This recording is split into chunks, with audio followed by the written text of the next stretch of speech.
여러분 안녕하십니까? 채널K 뉴스입니다. 뉴욕 한인회는 역사상 처음으로 2명의 한인 회장이 동시에 취임하면서 파행을 거듭하고 있습니다. 오늘 김민선 회장 측 뉴욕 한인회가 기자회견을 열고 민승기 회장 측에 동반 사퇴를 제안했습니다. 금홍기 기자입니다.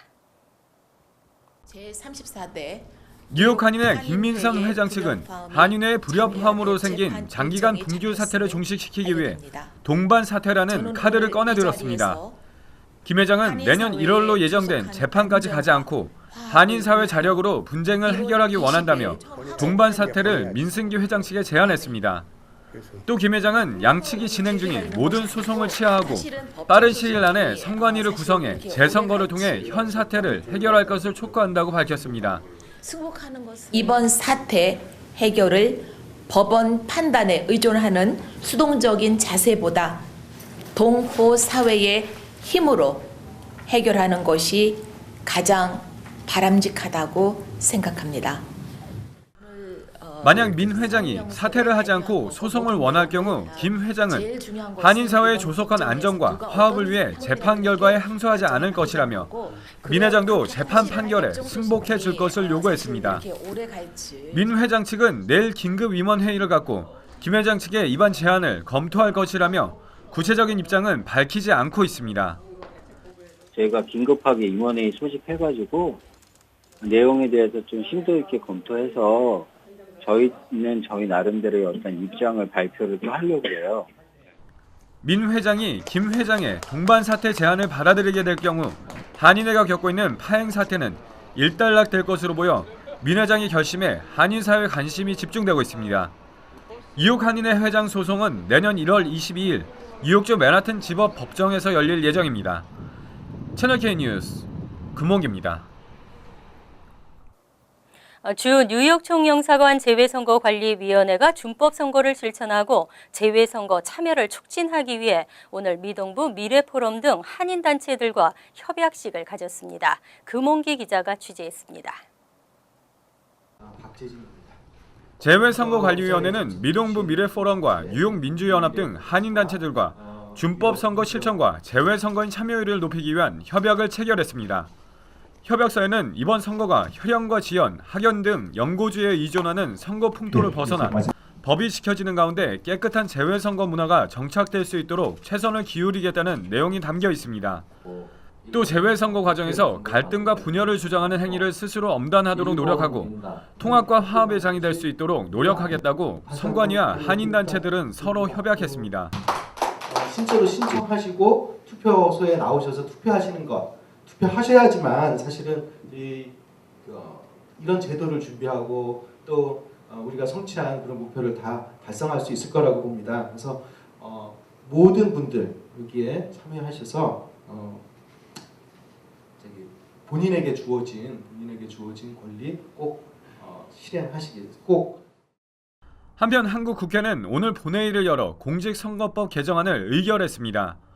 재외선거인 투표 참여 증진 방안으로 재외국민수가 4만 명 이상일 경우 한 개의 추가 투표소 설치가 가능해졌고 국외 부재자 재외선거인 신고 신청 시 여권 사본과 국적 확인 서류 사본 첨부가 폐지되는 내용의 개정안이 가결됐습니다. 또 재외선거 영구 명부제 도입 등의 내용도 포함됐습니다. 상당히 편리해집니다. 그전에는 이제 마트라든지 교회라든지 수레 접수 나가면은 여권 사본이라든지 국적 확인 서류, 영주권 카드 같은 국적 확인 서류를 꼭 오셔가지고 또 접수를 잘 안 하시는 분들이 많은데 이게 법이 통과되면은 이제 여권 번호만 아시면은 바로 작성을 하실 수 있고 간편. 재외선거에 참여하기 위한 국외 부재자 신고와 재외선거인 등록 신청은 인터넷과 공간 방문 등을 통해 내년 2월 13일까지 할 수 있습니다. 채널K 뉴스 금홍기입니다. 내일 업계 임금 채권 구입 의무화를 저지하려는 한인 사회의 노력이 수포로 돌아가면서 내일 종사자들이 크게 실망하고 있습니다. 꼼짝없이 임금 채권을 의무적으로 구입해야 하는데요. 더구나 이번 법원의 결정은 항소도 불가능하기 때문에 내일 업계는 다른 방법도 고려하고 있습니다. 뉴욕주 얼바니 지법은 어제 뉴욕 한인 네일협회와 중국계 네일협회가 지난 9월 공동으로 제기한 임금 채권 구입 의무화 규정에 대한 무효 소송에 기각 판결을 내렸습니다. 쿠오모 주지사는 법원 판결 직후 성명서를 통해 네일살롱 종사자들의 임금을 보장하는 임금 채권 구입 의무화를 시행할 수 있도록 한 법원의 판단에 박수를 보낸다며 환영 의사를 밝혔습니다. 이와 관련해 한인 및 중국계 네일업주들은 크게 실망하고 있습니다. 특히 네일협회 측은 쿠오모 주지사의 환영 성명서 발표 이전까지 소송 기각 결정 사실을 전해 듣지 못한 것으로 알려지면서 더욱 당황한 모습을 보이고 있습니다. 이상호 뉴욕 한인 네일협회장은 우선 빠른 시일 내에 변호사들과 접촉해 후속 대책을 마련하겠다고 밝혔습니다. 또 이번 결정은 항소가 불가능하다는 얘기를 들었다며 위헌 소송을 제기하는 것도 고려할 것이라고 덧붙였습니다. 한편 뉴욕주 규정에 따르면 임금 채권을 구입하지 않았다가 적발되는 네일업소에는 $500의 벌금이 부과되고 두 번째 적발되면 $2,500의 벌금에 영업 중지 명령이 내려집니다. 대부분의 엄마들은 집에서 살림하고 아이들 키우느라 바쁜 일상 때문에 자신의 취미 생활조차 할 수 없는 게 현실이죠. 어제 뉴욕 롱아일랜드의 한 학교에서는 엄마들이 바쁜 시간을 쪼개가며 엄마도 할 수 있다는 진면목을 보여준 공연이 있었습니다. 정세진 기자입니다. 피아노 연주에 맞춰 무용수가 섬세하고 우아한 손짓과 몸동작으로 한 편의 예술작품을 그려냅니다. 이번에는 분위기를 바꿔 화려한 조명 아래 댄서들이 등장합니다. 최신 팝에 맞춰 무용수들은 화려하고 열정적인 무대를 선보입니다. 여기저기서 환호성이 터져 나오고 관객들은 무용수들의 움직임 하나하나에 눈을 떼지 못합니다. 프로 못지않은 실력을 보여준 무용수들은 전문가가 아닌 모두 주부들입니다. 젊은 새댁부터 나이가 지긋한 주부까지 꿈에 그리던 무대에서 그동안 숨겨왔던 끼를 마음껏 발휘했습니다. 또 운동 이렇게 댄스를 하면서 살도 또 빠지고 그리고 모든 면에서 저희가 이렇게 좀 에너지가 생기는 거 그거가 참 좋은 것 같아요. 네. 주부들로 구성된 제이댄스팀은 주부들의 건전한 여가 선용을 장려하기 위해 롱아일랜드의 한 학교에서 부설로 무용 클래스를 개설하면서 만들어졌습니다. 댄스 클래스를 통해 가사와 육아로 지친 주부들의 건강 증진과 몸매 관리, 그리고 우울증 치료에도 많은 도움이 되고 있습니다. 열심히 하면 안 되는 게 없다 생각했고요. 그다음에 춤을 추면서 너무 건강해지는 마음들, 그다음에 생각들, 몸들이 있는 게 정말 더 확실하게 알게 됐습니다. 올해로 4번째를 맞은 이번 공연을 통해 가족들은 엄마들의 숨겨진 끼와 열정을 볼 수 있는 기회가 생겨 좋았고, 공연에 참여한 주부들은 엄마도 할 수 있다는 진면목을 보여준 의미 있는 공연이었습니다. 채널 K 뉴스 정세진입니다. 주간지 더 네이션지에 항의한 뉴욕 총영사관이 공식 입장을 밝혔습니다. 이와 같은 행위는 통상적인 대외 언론 활동이기 때문에 문제가 없고 앞으로도 이런 일이 일어난다면 같은 행동을 취할 것이라는 입장입니다. 조준혁 한국 외교부 대변인은 어제 정례 브리핑에서 뉴욕 총영사관 관계관이 더 네이션지에 통상적인 대언론 활동의 일환으로 접촉을 한 것으로 알고 있다고 밝혔습니다. 조 대변인은 더 네이션지 기사와 관련해 우리 정부의 입장을 보다 소상히 설명하고 이해의 폭을 넓히기 위한 것이라고 설명했습니다. 또 이와 같은 행위는 통상적인 문화 홍보관의 대외 언론 활동의 일환이라며 앞으로도 계속될 것이라고 덧붙였습니다. 앞서 뉴욕의 주간지 더 네이션은 지난 1일 독재자의 딸 노동자를 탄압하다는 제목의 기사를 통해 한국의 박근혜 대통령이 독재자인 아버지의 발자국을 따라가고 있다고 비판한 바 있습니다. 이후 해당 기사를 작성한 팀 쇼락 기자는 지난 4일 자신의 페이스북을 통해 박근혜 정부가 기사와 관련해 언성을 높이며 항의했다는 소식을 편집장에게 전해 들었다는 내용의 글을 게재해 논란이 되고 있습니다. 이한탁 씨의 사연이 변호사협회 저널 12월호 특집으로 소개됐습니다. 방화 혐의를 받고 억울한 옥살이 25년의 세월이 한 편의 영화와 같아 읽는 이들의 심금을 울렸습니다. 미 변호사협회 저널이 12월 호에 25년간 억울한 옥살이를 했던 이한탁 씨의 이야기를 특집으로 소개했습니다. 기사는 25년 전 당시 이한탁 씨와 화재로 숨진 딸 이지연 씨의 사진을 싣고 9페이지에 걸쳐 게재됐습니다. 특히 이 씨가 불충분한 증거로 방화범이라는 누명을 쓰고 체포된 시점부터 풀려나기까지 긴 여정을 집중 보도했습니다. 기사는 방화조사 전문가의 말을 인용해 이 씨는 과학적인 증거가 충분하지 않은 상태에서 이뤄진 방화 판단으로 억울한 옥살이를 했다고 밝혔습니다. 또 1970년대 말 이전에는 방화 현장 조사관들이 과학 지식을 가진 전문가들이 아니라 대부분 전 경찰관이나 소방관 출신이었기 때문에 화재에 대한 막연한 추측으로 사건의 용의자가 결정됐다고 지적했습니다. 이에 이 씨는 가석방 없는 종신형을 선고받았고 25년간 옥살이를 하다 지난해 가석방을 받아 풀려났습니다. 최근에는 펜실베니아 먼로 카운티 검찰이 이 씨에 대한 항소를 포기하면서 완전한 자유를 찾았습니다. 비자 면제 프로그램 규정 강화 법안이 압도적인 찬성으로 연방 하원을 통과했습니다. 중동 국가를 방문한 적이 있는 경우는 반드시 비자를 받아야 입국할 수 있도록 했습니다. 미국의 비자 면제 프로그램 규정을 강화하는 법안이 8일 연방 하원에서 통과됐습니다. 법안은 찬성 407, 반대 9의 압도적인 표차로 승인을 받았고 올해 연말까지는 법제화될 가능성이 높은 것으로 분석되고 있습니다. 법안은 2011년 3월 이후 이라크와 시리아, 이란, 수단 등 중동 국가를 방문한 적이 있을 경우에는 비자를 받아야만 미국을 방문할 수 있도록 규정했습니다. 또 한국을 비롯해 비자 면제 프로그램이 체결돼 있는 38개 국가와 미국 간의 정보 공유를 강화하고 미국의 테러와 관련된 정보를 제때 제공하지 않는 국가에 대해서는 국토안보부가 비자 면제 가입국 자격을 박탈할 수도 있다는 내용이 포함됐습니다. 이 밖에 사기 방지를 위해서도 반드시 전자여권을 소지하도록 규정했습니다. 투표 동료의 목소리가 높습니다. 한인들의 투표율이 높아지면 해당 선거구의 정치인들이 한인 사회를 보는 눈이 틀려진다고 합니다. 하지만 한인들의 투표율은 여전히 낮은 것으로 나타났습니다.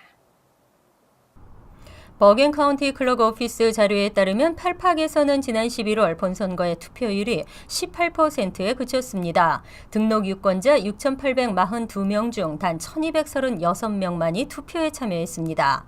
올해 본선거의 경우 이종철 부시장이 시의원 4선에 도전했지만 대선이나 연방의원 등 굵직한 선거가 없어 전반적으로 투표율이 낮을 것이 예상된 바 있습니다. 하지만 펠팍의 투표율은 한인 후보자들이 나선 다른 뉴저지 타운에 비해서도 상당히 낮았고 주 전체 유권자 투표율인 22%에도 못 미쳤습니다. 반면 잉그루드 클립스의 경우는 투표율이 무려 52.1%를 기록했습니다. 포트리 선거에서는 등록 유권자 19,084명 중 25.2%인 4,824명이 투표에 참여했고 리치필드 역시 유권자 5,749명 중 37.1%인 2,138명이 투표에 참여했습니다. 클로스터의 경우도 30%의 투표율을 기록했습니다. 펠팍의 경우는 전체 유권자 6,800여 명 중 약 30%인 2,200여 명 정도가 한인으로 추산되고 있습니다. 유권자 중 한인 비율은 뉴저지주 타운 가운데 가장 높지만 저조한 투표율이 한인 정치력의 신장을 가로막는다는 지적이 나오고 있습니다.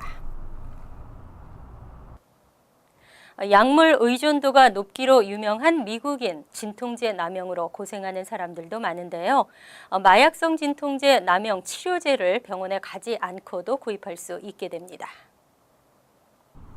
뉴욕시 보건국이 마약성 진통제 남용 치료제인 넬락손을 일부 약국에서 처방전 없이 판매할 수 있도록 하겠다고 발표했습니다. 앞으로는 뉴욕시 내 약 157곳의 라이트 에이드와 33곳 이상의 개인 약국에서 넬락손을 $50에 구매할 수 있을 것으로 전망됩니다. CBS에서도 연말부터는 구입 가능할 것으로 기대됩니다. 넬락손은 헤로인이나 오피오이드 등의 마약성 진통제 또는 마취제 남용 치료에 효과적 효과적인 약품으로 주사나 비강 스프레이 형태로 투약할 수 있습니다. 메리베세 보건국장은 진통제 남용으로 고생하는 사람들이 손쉽게 약을 구하고 새로운 삶을 살 수 있도록 방안을 마련했다고 밝혔습니다. 뉴욕시는 넬락손 키트 공급에 $75만 투입하고 역시 치료제의 일종인 부프레노르핀을 처방할 수 있는 전문 약사 1000여 명을 양성할 계획이라고 밝혔습니다. 시 보건국에 따르면 매년 약 800명은 약물 남용으로 사망하고 이 중 75%는 마약성 진통제 남용으로 사망하는 것으로 나타났습니다. 이어서 LA 지역 한인사회 소식입니다. LA 한인축제재단이 어제 임시 이사회를 열고 2016년도 회장단 인선을 마무리했습니다. 신임 회장에는 박윤숙 수석 부회장이 사의를 표명한 이동양 회장의 뒤를 이어 1년 더 축제재단을 이끌게 됐습니다. 자세한 내용 조한규 기자가 취재했습니다. LA 한인축제재단이 2016년 회장단과 이사장단 선임을 우여곡절 끝에 마무리하고 새로운 출발을 알렸습니다. 어제 축제재단 사무실에서 열린 임시 이사회에서 지난주 목요일 정관에 의해 2016년 회장이 된 이동양 현 이사장이 돌연 사퇴 의사를 밝혔습니다.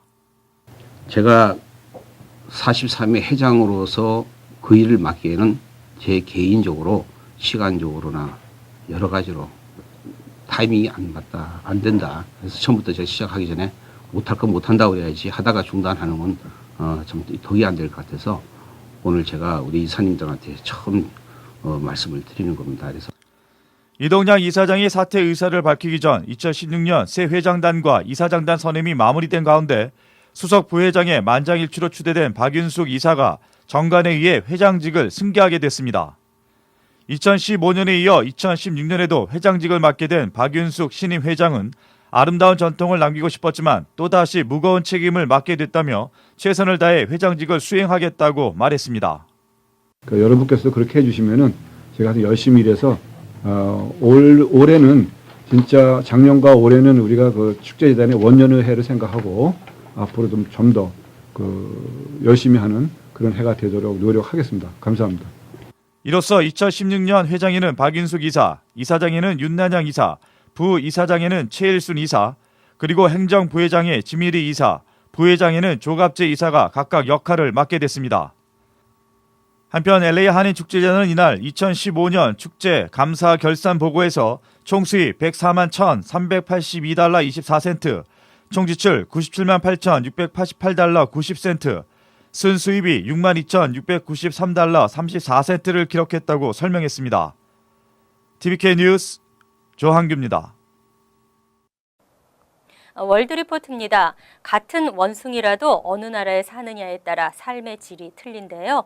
호의호식하는 원숭이가 있는가 하면 추위에 떨며 동물원에 갇혀 지내야 하는 경우도 있습니다.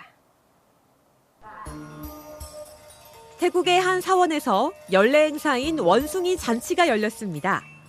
원숭이 탈을 쓴 사람들이 북을 두드리며 잔치의 시작을 알리면 각종 과일과 채소가 듬뿍 놓인 탁자가 줄줄이 들어옵니다.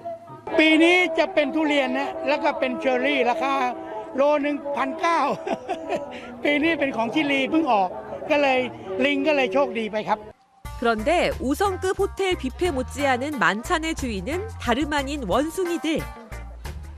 두 손에 음식을 가득 쥐고 정신없이 먹어댑니다. 관광객들은 뷔페를 즐기는 원숭이들을 카메라에 담기 바쁘고 원숭이가 머리와 몸에 올라타도 그저 즐거워합니다. I'm now a bit muddy. I was worried about my glasses. I need them to see. So I'm glad they didn't take my glasses. 원숭이에게 너무 사치스러운 대접을 해주는 게 아닐까 싶기도 하지만 해마다 수천 명의 관광객들이 원숭이 잔치를 보러 오는 덕에 뷔페 값이 전혀 아깝지 않다고 합니다. 일본에는 원숭이 전용 온천도 있습니다. 이곳의 원숭이들은 추운 겨울을 견디기 위해 온천욕을 즐기는데 동료 원숭이가 이를 잡아주는 동안 눈을 감은 채 느긋하게 몸을 녹이고 서로 껴안아주며 물놀이도 합니다. その時に旅館のお風呂があってそこに子猿が近くで遊んでいてだんだんと体を沈めるようになって 원숭이가 온천을 즐기는 희귀한 광경을 보기 위해 이곳 역시 해마다 10만 명에 이르는 관광객이 찾아옵니다. 하지만 크림반도의 원숭이들은 신세가 사뭇 다릅니다. 전기 공급이 끊긴 탓에 동물원의 원숭이들은 추위에 벌벌 떨며 지내고 있습니다. 남이 뒤집어 쓴 담요를 뺏으려는 녀석이 있는가 하면 누군가에게 얻은 점퍼를 걸친 녀석도 있습니다. Сейчас мы обезьянам выдаем одеяло и некоторую одежду для того, чтобы они могли в такую промозглую сырую погоду осеннюю. 원숭이들은 바닥에 지푸라기를 까는 등 온갖 지혜를 짜내보지만 담요 한 장으로 버티기에는 추위가 너무 가혹합니다. 크림반도가 러시아에 병합된 것에 반대해 우크라이나가 전력 공급을 중단한 지 벌써 닷새째. 계속되는 전쟁의 여파에 원숭이뿐만 아니라 동물원의 다른 열대 동물들도 생존을 위협받고 있습니다. 간추린 소식입니다. 주니어 노벨상이라 불리는 2015 지멘스 수학과학기술 경시대회에서 메나셋 고교에 재학 중인 크리스틴 유양이 우승을 차지하고 10만 달러를 받았습니다. 유양은 같은 학교 중국계 학생 킴벌리 태양과 한 팀을 이뤄 워싱턴 DC 조지 워싱턴대에서 열린 전국 결승에서 팀 부문 우승을 차지했습니다. 유양팀이 제출한 프로젝트는 폐수나 기름에 유출된 물에서 서식하는 물질을 통해 에너지를 생산하는 연구입니다. 퀸즈 플러싱을 관할하는 백구경찰서 소속 한인 경관과 중국계 형사가 어제 뇌물을 받은 혐의로 전격 체포됐습니다. 퀸즈 검찰에 따르면 한인 성모 경위와 중국계 얀모 형사는 플러싱 소재 나이트클럽과 노래방 주인으로부터 뇌물을 받고 마약 혐의가 있는 손님을 체포하지 않거나 구치소에 구류하지 않고 경범죄 티켓을 발부한 혐의를 받고 있습니다. 검찰은 추가적으로 뇌물을 받은 경관들을 기소할 것으로 알려졌습니다. 지난 4일 오후 5시 30분쯤 마이애미 비치 컨벤션 센터 아트 바젤 전시관에서 33세 한인 여성 신모 씨가 작품을 관람하던 중 칼에 찔렸습니다. 용의자 24세 스웬 짜오는 신 씨의 뒤를 쫓아가 수차례 부딪힌 뒤 칼을 꺼내 목 오른쪽과 왼쪽 어깨를 찔렀습니다. 짜오는 신 씨에게 어떤 경고도 하지 않고 바로 공격했습니다. 신 씨는 경찰 조사에서 가해자와 모르는 사이라고 밝혔으며 갤러리 내내 자신을 쫓아다녔다고 말했습니다. 앞으로는 항공 여행 시 탑승객들의 수화물 파손이나 훼손에 대한 배상이 용이해질 전망입니다. 항공사들은 탑승객들의 수화물 부품이 파손이나 훼손됐을 경우 배상해 주어야 하지만 이를 지키지 않은 항공사들이 많아 연방교통당국이 항공사들에게 경고를 하고 나섰습니다. 만일 승객들의 정당한 배상 요구를 거부하면 소비자보호법 위반으로 케이스에 따라 27,500달러까지 벌금이 부과될 수 있습니다. 환율과 증권 소식입니다.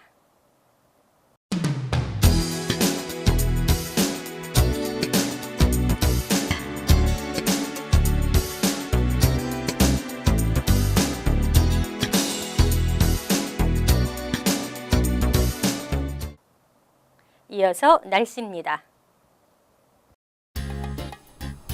목요일은 오전 중 다소 흐리고 안개가 끼겠지만 차차 개이겠습니다. 낮 최고 기온은 58도, 섭씨 14도, 밤 최저 기온은 45도, 섭씨 7도로 예상됩니다.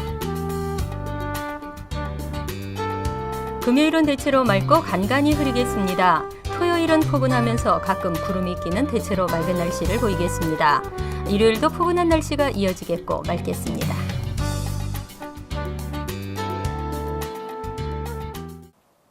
항상 여러분과 함께하는 채널 K 뉴스 여기서 마칩니다. 편안한 하루 되시기 바랍니다.